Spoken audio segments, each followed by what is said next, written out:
इस वीडियो में सिखाएंगे कक्षा 7 के लिए गणित और इसमें इकाई संख्या 10 अभ्यास 10A चतुर्भुज। तो इसमें है ये आकृतियां हैं, ये चतुर्भुज है 10.17 चतुर्भुज ABCD। ये है 10.17 चित्र संख्या यानी आकृति संख्या। अब इस चित्र को देखकर इन प्रश्नों के उत्तर देंगे। कितनी भुजाएं हैं?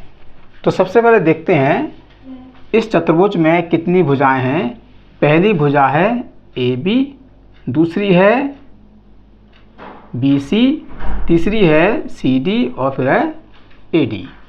AB और ये आपका C और ये हो गया आपका D।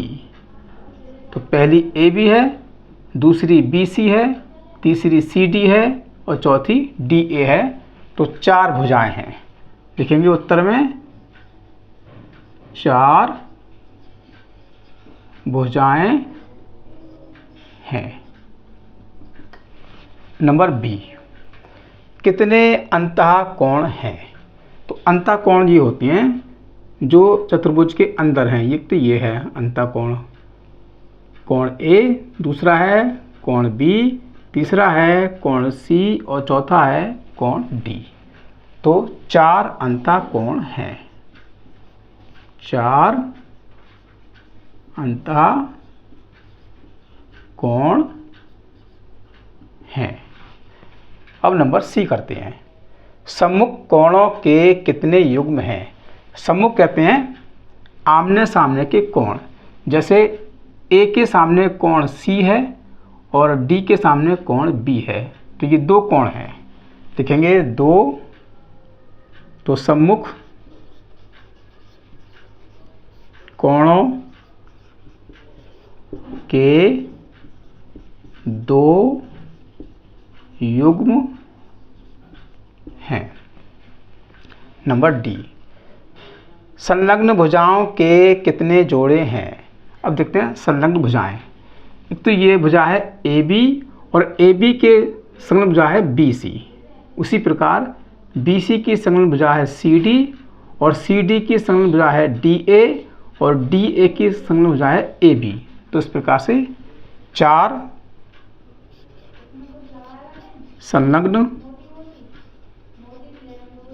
भुजाएं। अच्छा, यहाँ करेंगे संलग्न भुजाओं के 4 जोड़े हैं। इस तरह से इसका आंसर लिखेंगे 4 जोड़े हैं। नंबर E, कितने विकर्ण हैं? तो विकर्ण बनता है सम्मुख कोण के मिलाने से। जैसे A को हम मिला देंगे C से, एक विकर्ण ये बन जाएगा, और B को मिला देंगे D से, एक विकर्ण ये बन जाएगा। इस तरह से 2 विकर्ण हैं। लिखेंगे 2 विकर्ण होंगे। अब है नंबर F, क्या AB, BC, CD, DC में से कोई विकर्ण है? DA। तो AB भुजा है, BC ये भी भुजा है, CD ये भी भुजा है और DA भुजा है। तो ये भुजाएं हैं, विकर्ण नहीं है। तो लिखेंगे नहीं। ये इसका उत्तर हो गए। अब करते हैं सवाल नंबर G, कितने शीर्ष हैं? तो शीर्ष कहते हैं जहाँ पर 2 रेखाएं मिलती हैं। तो एक शीर्ष तो ये है हमारा A और दूसरा शीर्ष है B, तीसरा है C और चौथा है D। तो 4 शीर्ष हैं। लिखेंगे 4 शीर्ष हैं। सवाल नंबर 2, उपरोक्त आकृति 10.17 के आधार पर अपनी अभ्यास पुस्तिका में रिक्त स्थान की पूर्ति कीजिए। अब इसी आकृति को देखकर हम ये बनेंगे खाली स्थान। तो ये पहला खाली स्थान है नंबर A, Q क्षेत्र में स्थित है।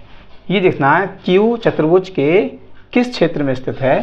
तो ये Q लिखा हुआ है ये है चतुर्भुज का अंतः क्षेत्र, अंदर है, तो लिखेंगे अंतः क्षेत्र में स्थित है, क्योंकि Q चतुर्भुज के अंदर है। तो जो अंदर होंगे उसे कहेंगे अंतः, और जो चतुर्भुज के बाहर होंगे उसे कहते हैं बाह्य। R क्षेत्र में स्थित है, तो देखेंगे बिंदु R किस क्षेत्र में स्थित है, तो बिंदु R इधर रखा है, ये चतुर्भुज के बाहर है, तो बाह्य क्षेत्र में स्थित है, लिखेंगे बाह्य।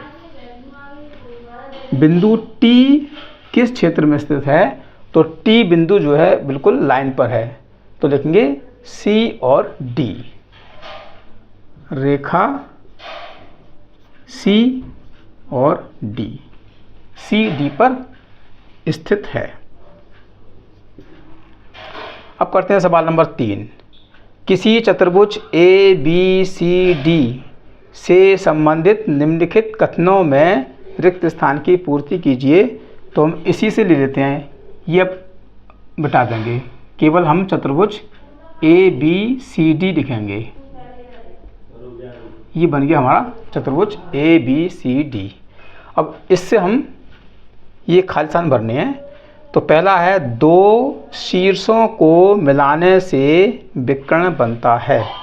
तो जैसा कि आप जानते हैं कि जब हम किसी चतुर्भुज के दो सम्मुख शीर्ष मिलाएंगे तो बनेगा विकर्ण। जैसे A का सम्मुख शीर्ष है C, तो A को अगर C से मिला देंगे तो ये बन जाएगा विकर्ण। तो कहेंगे दो सम्मुख,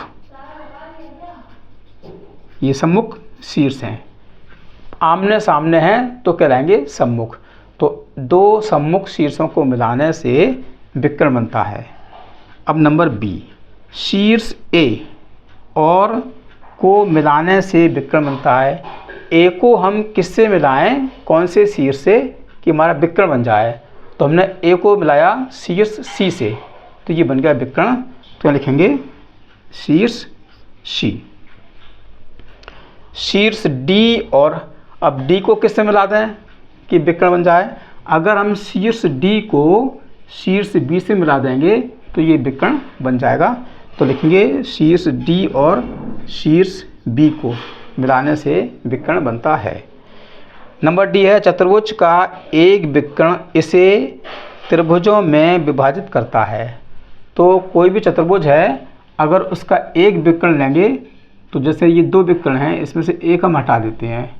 अब ये देखेंगे जो एक विकर्ण है इस चतुर्भुज को कितने त्रिभुजों में विभाजित करता है। तो दो त्रिभुज हो गए, एक तो त्रिभुज ये हो गया और एक त्रिभुज ये हो गया, देखेंगे दो त्रिभुजों में विभाजित करता है। अब करते हैं सवाल नंबर 4। अपनी अभ्यास पुस्तिका में रिक्त स्थानों की पूर्ति कीजिए। नंबर पहला है, समचतुर्भुज की चारों भुजाएं होती हैं। तो समचतुर्भुज कहते हैं जिसकी चारों भुजाएं समान होती हैं, तो इसे कहेंगे समचतुर्भुज जिसकी चारों भुजाएं समांतर होती हैं। समांतर का मतलब आमने सामने की भुजाएं बराबर। तो लिखेंगे समचतुर्भुज की चारों भुजाएं समांतर होती हैं। आयत, आयत कहते हैं जिसमें चार भुजाएं होती हैं और सम्मुख भुजाएं बराबर होती हैं। ये चार भुजाएं बराबर और ये सम्मुख भुजाएं बराबर होती हैं, और प्रत्येक कोण 90 अंश का होता है। ये कोण 90 अंश का होता है, ये चारों कोण 90 अंश के होते हैं। तो देखेंगे आयत के कोण समकोण होते हैं चारों। आयत में ये चारों कोण समकोण होते हैं, 90 अंश के होते हैं। नंबर C है वर्ग। वर्ग की भुजाएं बराबर और कोण समकोण होते हैं। तो जैसा कि आप जानते हैं कि जब किसी आकृति की चारों भुजाएं बराबर हों, जैसे ये भुजाएं हैं, ये चार भुजाएं हैं और ये बराबर हैं और इनके कोण भी बराबर हैं।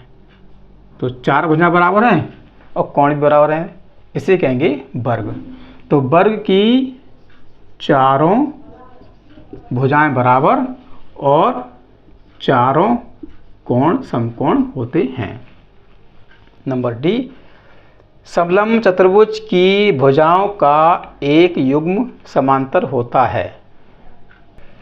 अब पहले समझते हैं समलंब चतुर्भुज किसे कहते हैं। जिसमें सम्मुख भुजाएं समांतर हों, इस तरह से, जैसे ये भुजा और ये भुजा समांतर है। समांतर का मतलब ये है इनके बीच की दूरी बराबर है, तो ये दोनों भुजाएं ये कहेंगे सम्मुख भुजाएं। आमने सामने की भुजाएं तो इनको कहेंगे सम्मुख। तो यह आ जाएगा इसका आंसर, सम्मुख भुजाओं का एक युग्म समांतर होता है। तो इसमें ये जो भुजाएं हैं ये आमने सामने हैं, इनको कहेंगे सम्मुख भुजाएं, और ये समांतर होती हैं, तो ये कहलाएगा समलंब चतुर्भुज। तो इस प्रकार से मुझे आशा है कि ये सवाल आपकी समझ में आ चुके होंगे। अगर आप चैनल पर पहली बार हैं तो चैनल को सब्सक्राइब कीजिएगा, वीडियो को लाइक कीजिए और शेयर कीजिए।